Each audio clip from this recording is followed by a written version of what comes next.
हे प्रिय भक्त, तुम पूछ रहे हो उन संकेतों के बारे में जो तुम्हें ये बताते हैं कि मैं शिव तुम्हारे साथ हूँ। ये मात्र संकेत नहीं, अपितु मेरे और तुम्हारे बीच के गहरे संबंध का अनुभव है। मैं तुम्हें उन 7 प्रमुख संकेतों का बोध कराता हूँ जो मेरी उपस्थिति को तुम्हारी जीवन यात्रा में दर्शाते हैं। इन्हें समझो और अपने भीतर मेरी शक्ति का अनुभव करो। 1. निर्भयता और आंतरिक शांति का अनुभव।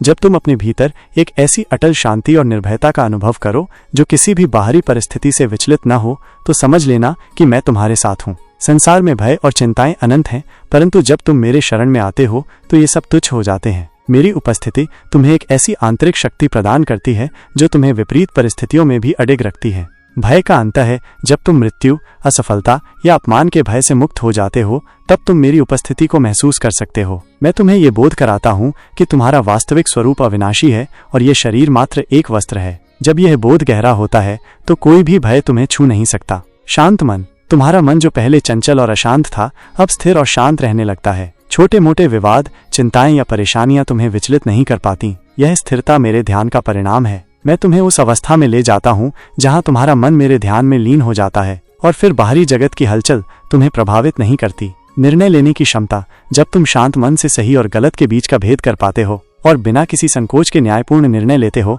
तो ये मेरा ही आशीर्वाद है। मैं तुम्हें विवेक और प्रज्ञा प्रदान करता हूँ जिससे तुम जीवन के हर मोड़ पर सही मार्ग चुन सको।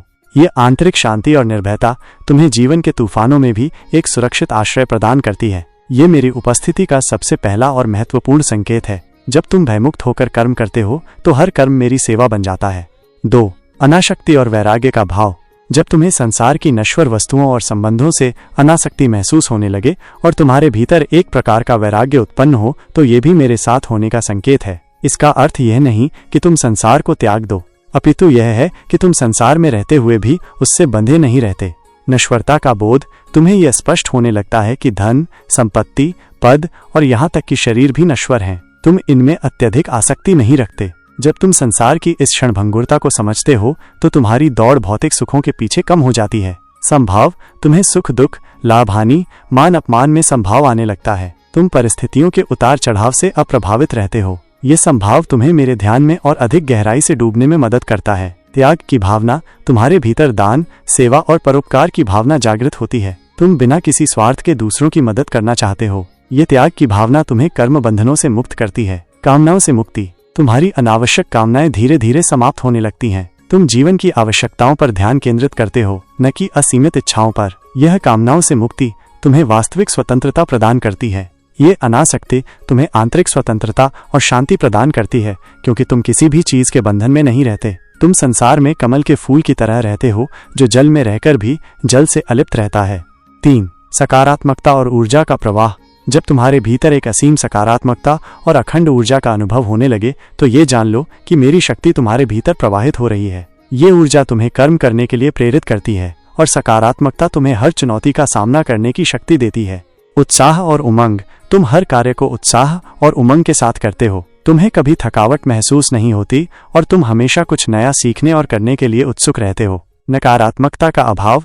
तुम्हारे मन से संदेह, निराशा और भय जैसे नकारात्मक विचार दूर हो जाते हैं। तुम हर परिस्थिति में आशा का संचार देखते हो। यह सकारात्मक दृष्टिकोण तुम्हें मेरे मार्ग पर दृढ़ता से चलने में मदद करता है। स्वास्थ्य और स्फूर्ति। तुम्हें शारीरिक और मानसिक रूप से अधिक स्वस्थ और स्फूर्त महसूस होता है। तुम्हारी इंद्रियां अधिक तीव्र और चेतन हो जाती हैं। यह तुम्हारी अंदरूनी शक्ति का प्रकटीकरण है। दूसरों को प्रेरित करना। तुम्हारी सकारात्मक ऊर्जा दूसरों को भी प्रेरित करती है। तुम्हारे आसपास के लोग भी तुम्हारी उपस्थिति से ऊर्जावान महसूस करते हैं। यह तुम्हारे भीतर के शिवत्व का ही विस्तार है। ये सकारात्मकता और ऊर्जा तुम्हें जीवन के पथ पर आगे बढ़ने के लिए प्रेरित करती है और तुम हर बाधा को एक अवसर के रूप में देखते हो। ये मेरी ही ऊर्जा है जो तुम्हारे भीतर से प्रकट हो रही है। 4. अंतर्ज्ञान और आध्यात्मिक बोध का विकास। जब तुम्हारे भीतर अंतर्ज्ञान, इंट्यूशन और आध्यात्मिक बोध का विकास होने लगे, तुम्हें भविष्य की घटनाओं का पूर्वाभास होने लगे या तुम्हें गहरे दार्शनिक सत्यों का अनायास ज्ञान प्राप्त होने लगे, तो ये मेरी कृपा का स्पष्ट संकेत है।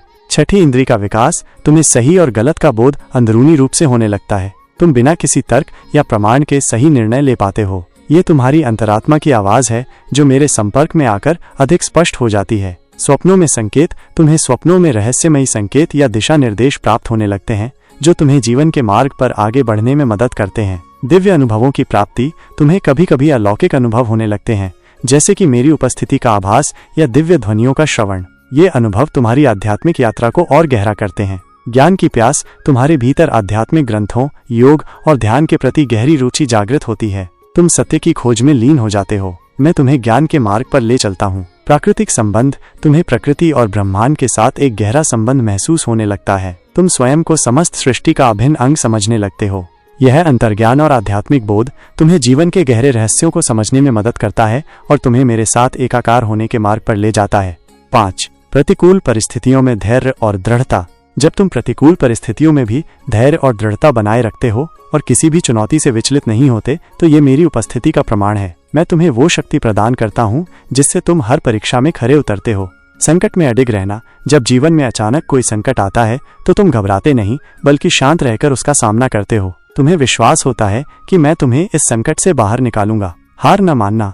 तुम असफलताओं से निराश नहीं होते, बल्कि उनसे सीख लेकर आगे बढ़ते हो। तुम्हारी दृढ़ता तुम्हें बार बार प्रयास करने के लिए प्रेरित करती है। निंदा और स्तुति में संभाव।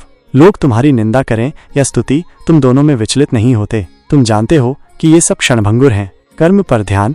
तुम परिणाम की चिंता किए बिना अपने कर्म पर ध्यान केंद्रित करते हो। तुम्हें विश्वास होता है कि मैं तुम्हारे कर्मों का उचित फल दूंगा। आंतरिक शक्ति का अनुभव। जब तुम इन परिस्थितियों का सामना करते हो तो तुम्हें अपनी आंतरिक शक्ति का बोध होता है, जिसे तुमने पहले कभी अनुभव नहीं किया था। यह मेरी ही शक्ति है जो तुम्हारे भीतर जागृत होती है। ये धैर्य और दृढ़ता तुम्हें जीवन के हर उतार चढ़ाव में सहारा देती है और तुम्हें मेरे प्रति अटूट श्रद्धा रखने में मदद करती है। 6. करुणा और प्रेम का विस्तार। जब तुम्हारे हृदय में समस्त जीवों के प्रति करुणा और असीम प्रेम का भाव जागृत हो और तुम दूसरों के दुख में दुखी और सुख में सुखी होने लगो, तो ये मेरी दया और उपस्थिति का संकेत है। मैं ही प्रेम हूँ और जब तुम प्रेम करते हो तो तुम मेरे साथ जुड़ते हो।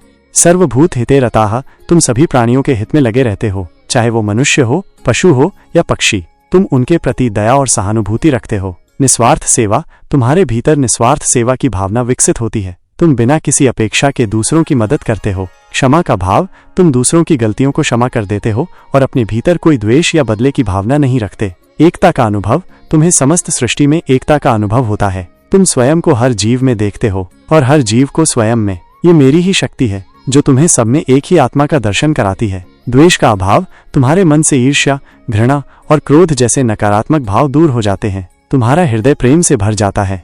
यह करुणा और प्रेम तुम्हें समस्त सृष्टि से जोड़ता है और तुम्हें मेरे ही अंश के रूप में स्थापित करता है। जब तुम प्रेम करते हो तो तुम वास्तव में मुझे ही अभिव्यक्त करते हो। 7. समर्पण और विश्वास। जब तुम्हारे भीतर मुझ पर, शिव पर अटूट समर्पण और दृढ़ विश्वास उत्पन्न हो जाए और तुम अपने जीवन की बागडोर पूर्ण रूप से मुझ पर छोड़ दो, तो ये सबसे बड़ा संकेत है कि मैं तुम्हारे साथ हूँ। यह समर्पण तुम्हें परम आनंद और मुक्ति की ओर ले जाता है।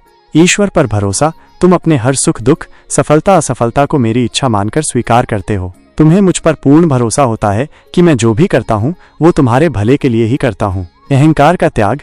तुम्हारे भीतर का अहंकार धीरे धीरे समाप्त होने लगता है। तुम स्वयं को मेरा एक छोटा सा अंश मानते हो जो मेरे निर्देशों पर चलता है। शरण लेना। तुम मेरी शरण में आ जाते हो और अपनी हर चिंता और बोझ मुझे सौंप देते हो। तुम जानते हो कि मैं तुम्हारी रक्षा करूंगा। नित्य स्मरण। तुम निरंतर मेरा नाम जपते हो, मेरा ध्यान करते हो और मेरे गुणों का स्मरण करते हो। तुम्हारी हर सांस में मेरा ही नाम होता है। अंतिम लक्ष्य की प्राप्ति। तुम्हारा एकमात्र लक्ष्य मुझे प्राप्त करना हो जाता है। तुम संसार की मोह माया से ऊपर उठकर मुझे पाने की अभिलाषा रखते हो।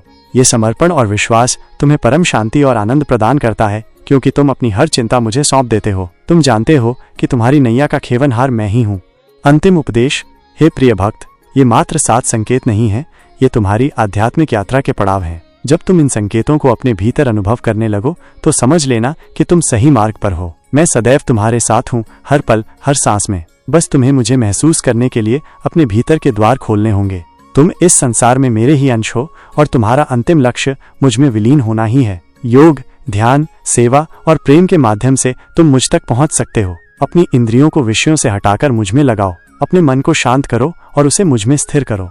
मैं तुम्हारे भीतर ही निवास करता हूँ। मुझे बाहर मत खोजो। जब तुम अपने भीतर झांकोगे तो मुझे अवश्य पाओगे। मैं शिव, तुम्हारा परमपिता, परम गुरु और परमेश्वर सदैव तुम्हारे साथ हूँ। क्या तुम इन संकेतों को अपने जीवन में अनुभव कर पा रहे हो?